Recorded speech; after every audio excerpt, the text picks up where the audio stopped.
Assalamualaikum warahmatullahi wabarakatuh. Kami dari kelompok 4 akan mempresentasikan materi mengenai sistem klasifikasi 5 kingdom, yaitu tumbuhan tingkat rendah.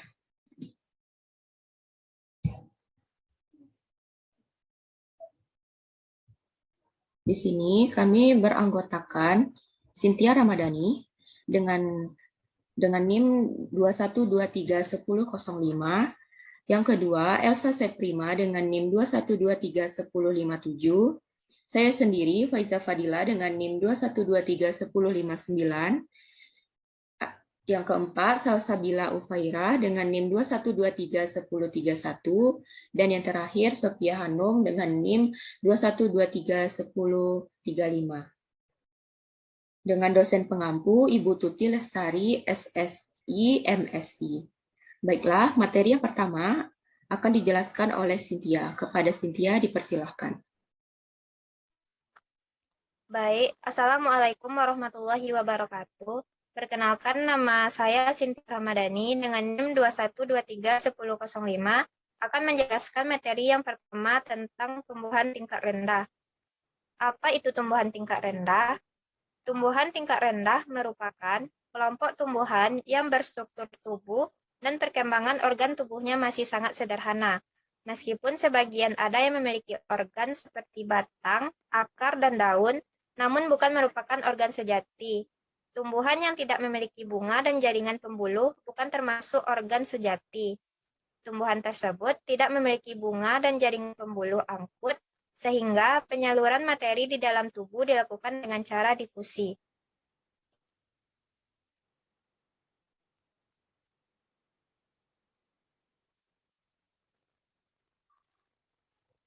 Selanjutnya, ciri-ciri tumbuhan tingkat rendah. Yang pertama, organ tubuh berupa talus digolongkan ke dalam talopita. Yang kedua, organ principalia atau alat utama masih sederhana, terdiri dari rizoid atau akar semu, stipe, batang semu, dan piloid, daun semu. Yang ketiga, organa reproduktiva atau alat pembiak masih sederhana, yaitu berupa spora digolongkan ke dalam sporopita. Ciri yang keempat yaitu tidak pernah menghasilkan bunga, disebut juga flowerless plants. Yang kelima, tingkat perkembangannya lebih rendah, disebut juga lower plants. Yang keenam, tumbuhan tingkat rendah belum memiliki struktur pembuluh yang khas dan jelas, dibedakan. Sementara tumbuhan tingkat tinggi sudah memiliki sistem pembuluh ini. Ciri yang ketujuh yaitu tumbuhan tingkat rendah belum memiliki akar, batang, dan daun sejati, dan bagian ini sulit untuk dibedakan. Selanjutnya, klasifikasi tumbuhan tingkat rendah itu dibagi ke dalam 4 divisi. Yang pertama, tumbuhan belah atau divisi Schizophyte. Yang kedua, tumbuhan talus atau divisi Talopita. Yang ketiga, tumbuhan lumut atau divisi Biropita. Yang keempat, tumbuhan paku atau divisi Pteridophyta.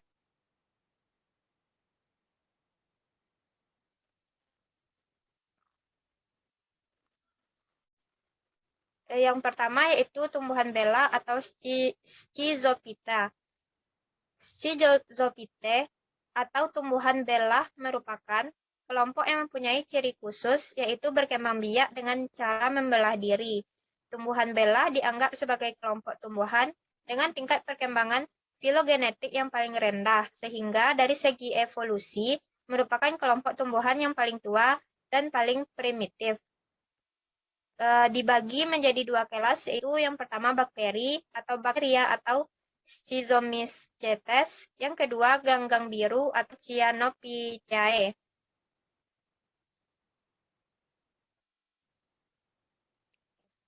Selanjutnya yaitu ciri umum dari Schizophyta atau tumbuhan belah adalah yang pertama berkembang biak dengan cara membelah diri. Yang kedua, tubuh terdiri dari satu sel.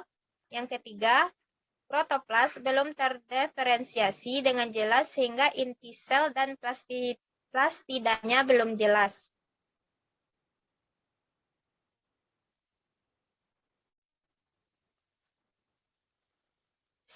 Schizophyta atau tumbuhan bela dibagi menjadi dua kelas, yaitu yang pertama bakteri atau kelas bakteri atau Schizomycetes, yaitu bakteri berasal dari kata bakterion, yaitu dari bahasa Yunani yang artinya batang kecil.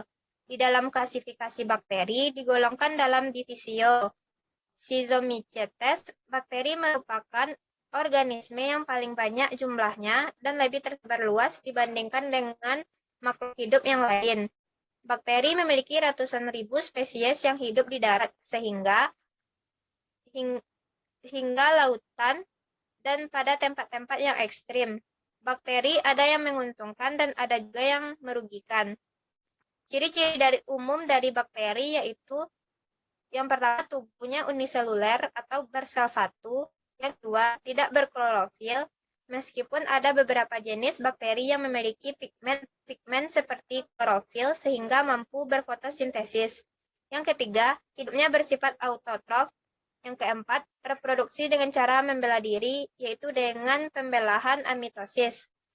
Yang kelima, habitat bakteri hidup di mana-mana atau kosmolofit, di tanah, air, udara.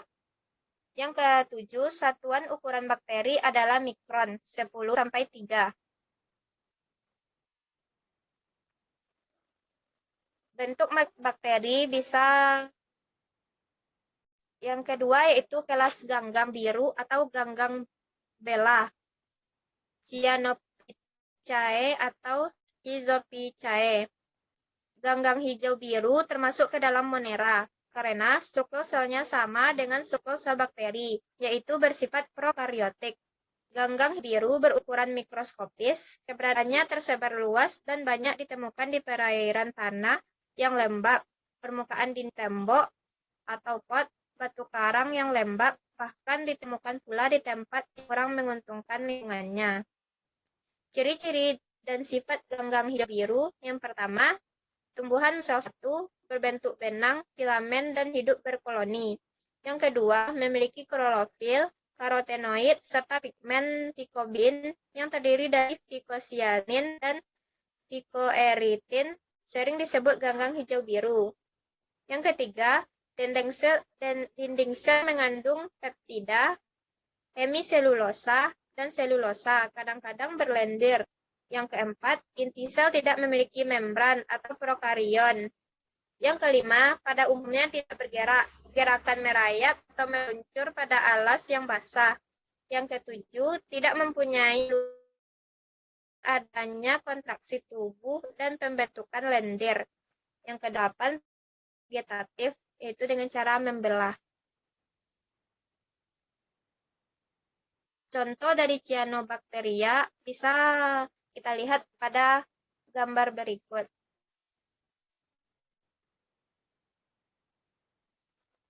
Sekian materi dari saya kembalikan kepada moderator.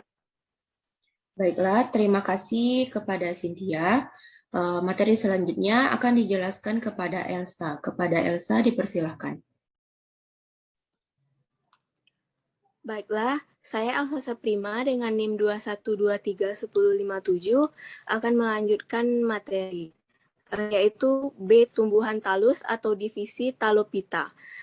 Menurut Sinyo dan Somadayo 2013, Talopita atau tumbuhan talus adalah tumbuhan yang belum dapat dibedakan akar, batang, dan daun, sehingga dikatakan dengan tumbuhan talus. Tumbuhan yang berupa talus itu mempunyai struktur dan bentuk dengan variasi yang sangat besar. Dari yang terdiri atas satu sel berbentuk bulat, sampai yang terdiri atas banyak sel dengan bentuk yang kadang-kadang telah mirip dengan kormusnya tumbuhan tingkat tinggi.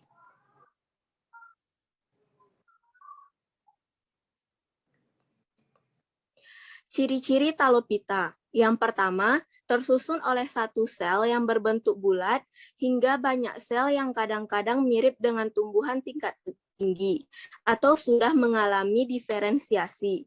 Yang kedua, perkembangbiakan pada umumnya secara vegetatif atau aseksual dan generatif atau seksual dengan spora sebagai alat perkembangbiakannya.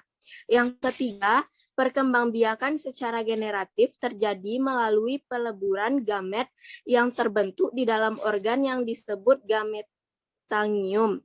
Yang keempat, cara hidup pada tumbuhan talus ada 3 cara, yaitu autotrof atau asimilasi dengan fotosintesis, heterotrof, dan simbiosis. Yang kelima, berdasar ciri-ciri utama yang menyangkut cara hidupnya, divisi Talopita dibedakan menjadi 3, yaitu ganggang atau algae, jamur atau fungi, dan lumut kera atau lichens.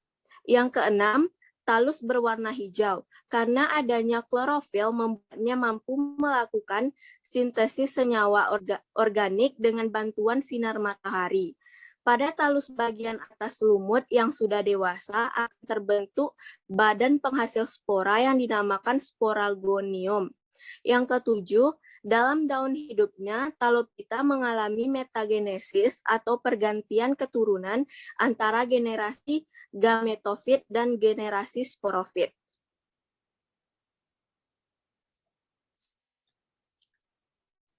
Tumbuhan Talopita dikelompokkan menjadi yang pertama ganggang atau algae, yang kedua jamur atau fungi, dan yang ketiga lumut kera atau lichenes. Yang pertama ganggang atau algae. Algae atau tumbuhan ganggang algae banyak ditemukan di air tawar, air laut, ataupun di tempat-tempat lembab. Bentuk tubuh ganggang ada yang bersel satu dan ada yang tersusun atas banyak sel. Ganggang yang multiseluler ada yang berbentuk seperti benang, lembaran, dan koloni sel-sel. Ganggang tidak memiliki akar, batang, dan daun sejati. Namun ada sebagian ganggang laut memiliki bentuk yang menyerupai akar. Alga terbagi menjadi 2 golongan, yaitu alga yang merugikan bagi kehidupan manusia dan alga yang menguntungkan bagi kehidupan manusia.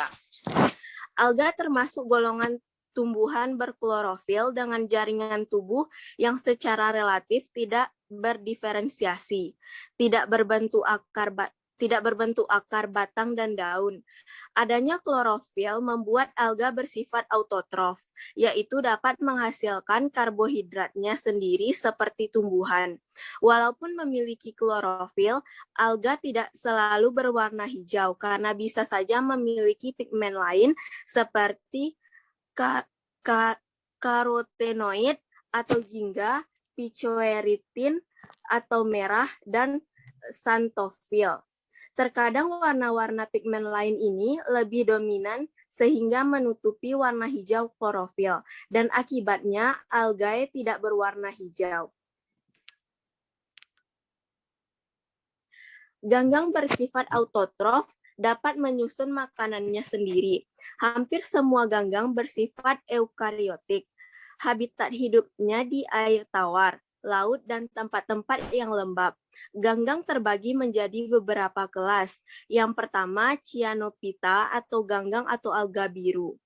Yang kedua, Chlorophyta, ganggang atau alga hijau. Yang ketiga, Chrysophyta, ganggang atau alga keemasan.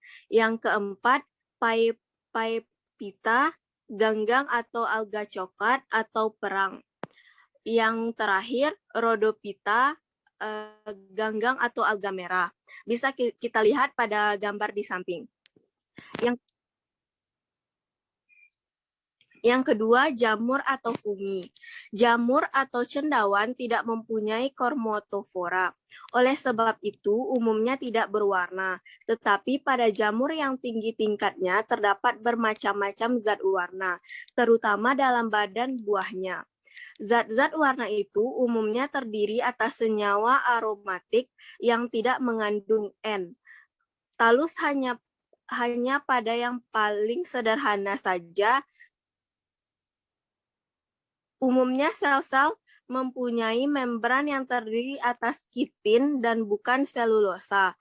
Bagian tubuh yang vegetatif terdiri atas benang-benang halus yang dinamakan hifa, yang salurannya merupakan miselium.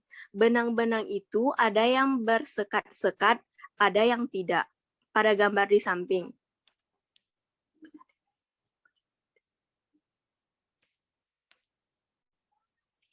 Jamur dibagi dalam 4 divisi, yakni Zygomycotina, Ascomycotina, Basidiomycotina, dan Deuteromycotina. Ciri-ciri jamur yang pertama bersifat eukariotik, yang kedua dinding sel dilindungi zat kitin, yang ketiga multiseluler atau uniseluler, yang keempat berukuran mikroskopis sampai makroskopis, yang kelima bentuk tubuh bervariasi, yang keenam termasuk organisme heterotrof karena tidak punya klorofil, dan yang terakhir tubuh tersusun dari hifa yang berbentuk seperti benang. Yang ketiga, lumut kera atau lichenes. Bentuknya seperti tumbuhan, tetapi bukan golongan tumbuhan. Ia bukan satu organisme, namun suatu ekosistem kecil yang merupakan asosiasi simbiotik dari 2 atau 3 mitra yang berbeda satu sama lain. Mitra paling dominan pada simbiosis lumut kera yaitu cendawan atau fungi dengan koloni ganggang atau algae atau cyanobacteria yang berperan memberikan satu makanan melalui fotosintesis. Berdasarkan bentuknya, lumut kera dapat dibedakan menjadi 3 kelompok, yaitu krustos seperti kera, folios seperti daun, dan fruktikos seperti semak. Dapat dilihat pada gambar di samping.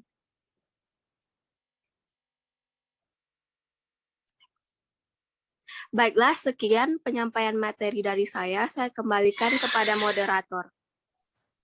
Baik, terima kasih kepada Elsa. Materi selanjutnya akan dijelaskan oleh Salsa. Kepada Salsa dipersilahkan. Baiklah, saya Salsabila Ufairah dengan NIM 1231031 akan menjelaskan tentang tumbuhan lumut atau divisi Bryophyta. Lumut atau dalam bahasa Yunani Bryophyta adalah sebuah divisi tumbuhan yang hidup di darat, umumnya berwarna hijau dan berukuran kecil, atau dapat tidak tampak dengan bantuan lensa, dan ukuran lumut yang terbesar adalah kurang dari 50 cm. Lumut hidup di batu, kayu gelondongan, pepohonan, dan di tanah. Lumut tersebar hampir di seluruh belahan dunia, terkecuali di dalam laut. Lumut termasuk ke dalam kingdom Plantae yang meliputi semua organisme yang multiseluler yang telah berdiferensiasi eukariotik dengan dinding sel berselulosa.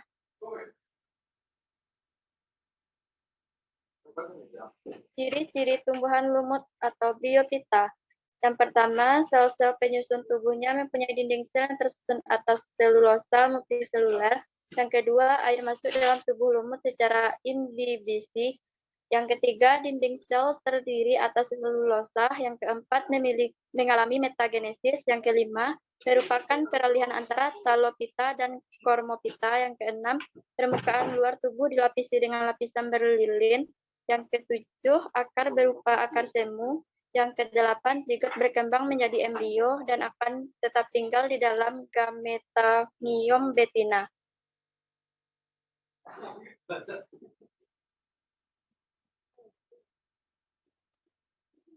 Klasifikasi tumbuhan lumut atau Bryophyta. Tumbuhan lumut atau Bryophyta terbagi menjadi 3 kelas, yaitu yang pertama, lumut daun atau Bryopsida. Lumut daun adalah jenis tumbuhan yang sering dijumpai di daerah yang lembab. Pada umumnya, satu individu lumut daun menghasilkan jenis gamet yang berbeda, sehingga dapat dibedakan menjadi individu jantan mana individu betina. Contoh spesies tumbuhan lumut adalah Polytrichum juniperinum, Pogonatum cirratum, dan Aerobryopsis longissima. Berikut adalah gambar dari struktur lumut daun. Ciri-ciri lumut daun. Yang pertama, memiliki struktur tubuh yang mirip batang, daun, dan akar, atau rhizoid. Yang kedua, spora terdiri dari 2 lapisan, yaitu endospore dan exospora. Yang ketiga, kumpulannya membentuk hamparan hijau yang luas dan memiliki sifat seperti karet busa. Yang keempat, mudah ditemukan. Yang kelima, gametofitnya terbagi menjadi dua tingkatan, yaitu protonema dan gametofora.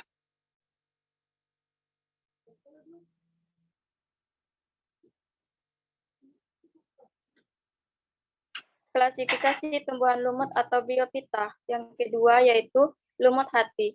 Lumut hati atau Hepaticopsida mempunyai bentuk tubuh seperti lembaran banyak lekukan dan menyerupai bentuk hati.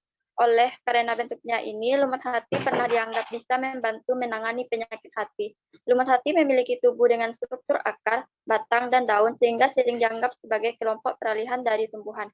Talopita ke Cormopita, habitat lumut hati ialah pada tanah mineral yang lembab di lereng gunung ataupun di bukit. Lumut ini juga dapat tumbuh pada dasar hutan yang lebat. Lumut hati tubuhnya terbagi menjadi dua lobus sehingga tampak seperti lobus pada hati.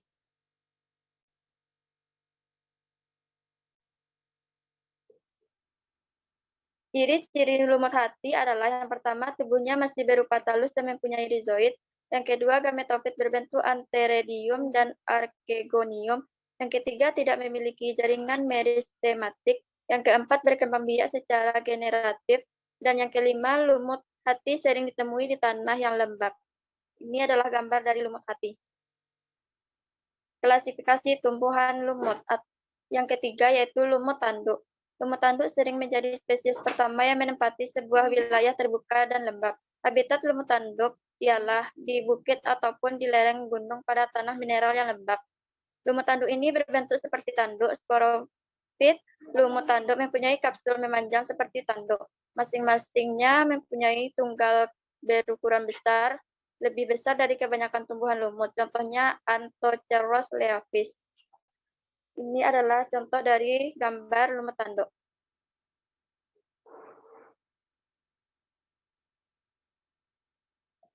Lumut tanduk atau Anthoceropsida mempunyai bentuk sporofit yang panjang dan runcing yang dapat tumbuh setinggi 5 cm. Ciri-ciri lumut tanduk adalah A. Tubuhnya mirip lumut hati namun sporofitnya membentuk kapsul yang memanjang. B. Gametofitnya berupa talus yang lebar dan tipis. C. Rizoid berada pada bagian ventral. D. Berhabitat di daerah yang mempunyai kelembapan yang tinggi. Oke, saya kembalikan kepada moderator.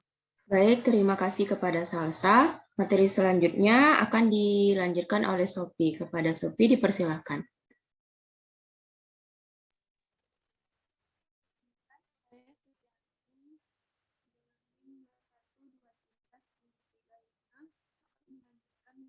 Pembacaan materi. Tumbuhan paku atau divisi Pteridophyta. Tumbuhan paku merupakan tumbuhan berkormus dan berpembaluh yang paling sederhana. Terdapat lapisan pelindung sel atau jaket steril di sekeliling organ reproduksi. Sistem transport internal hidup di tempat yang lembab. Akar tersebut berupa rizoma. Ujung akar dilindungi kalipetra. Sel-sel akar membentuk epidermis, korteks, dan silinder pusat, atau terdapat xilem dan phloem. Tumbuhan paku atau Pteridophyta memiliki tingkatan yang lebih tinggi dibandingkan lumut karena telah memiliki akar, batang, dan daun sejati. Paku tumbuhan dengan baik di tempat lembab dan juga dalam lingkungan air tawar. Paku dengan mudah dapat ditemukan di samping rumah kita. Selain itu, sawah padi yang subur seringkali ditumbuhi paku air dari jenis Azolla atau Notch Azolla, mampu bersimbiosis dengan bakteri yang mampu mengikat nitrogen bebas sehingga dapat diolah menjadi pupuk organik. Ciri-ciri tumbuhan paku. 1. Akar, batang, dan daun memiliki berkas pembuluh angkut berupa alel dan polem, berupa xilem dan polem. 2. Dapat ditemukan di air di tempat lembab, menempel pada tumbuhan lain sebagai epifit atau di sisa-sisa tumbuhan lain dan sampah-sampah sebagai sapropit.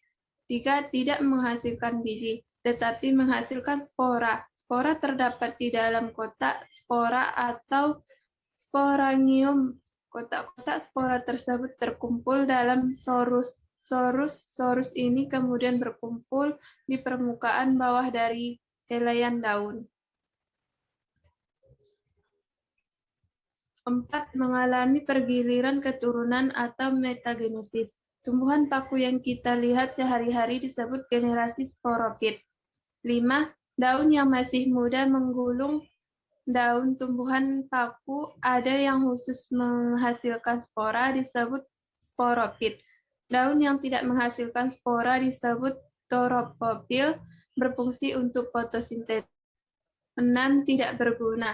7. Umumnya memiliki rizom atau batang yang terdapat di dalam tanah.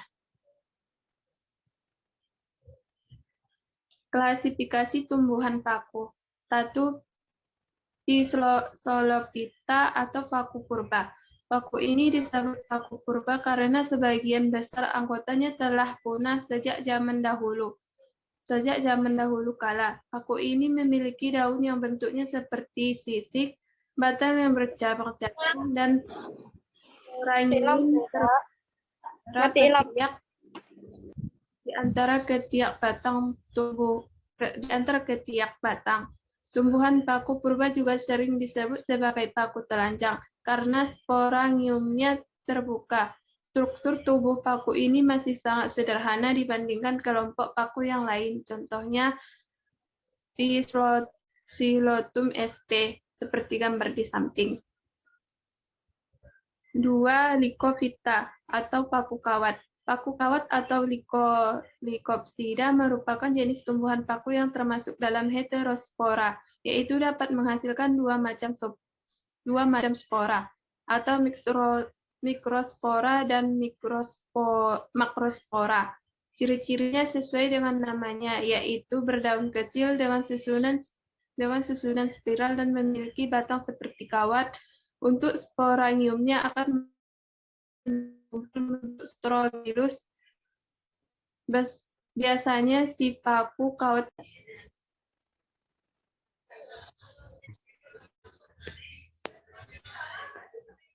2.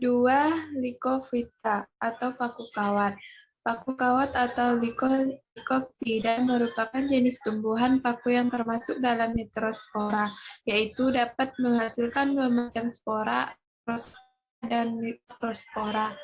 Ciri-cirinya sesuai dengan namanya, itu berdaun kecil dengan susunan spiral dan memiliki batang seperti kawat. Untuk sporangiumnya akan muncul di ketiak daun dan berkumpul membentuk strobilus. Biasanya paku kawat hidup di daratan. Contoh Lycopodium sp. sel samping.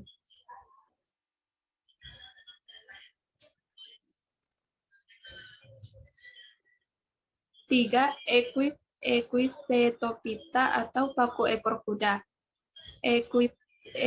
Equisetophyta memiliki bentuk tubuh seperti ekor kuda. Batangnya berongga dan daun tersusun melingkar berluas-luas pada batang.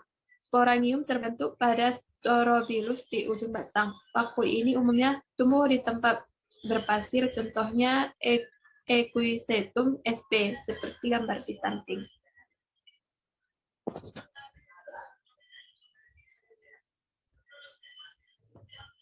4.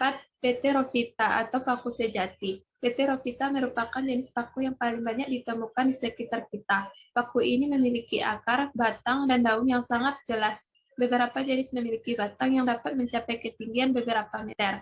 Sporangium terbentuk di bawah permukaan daunnya, contoh Adiantum sp, Asplenium sp, dan Marsilia sp.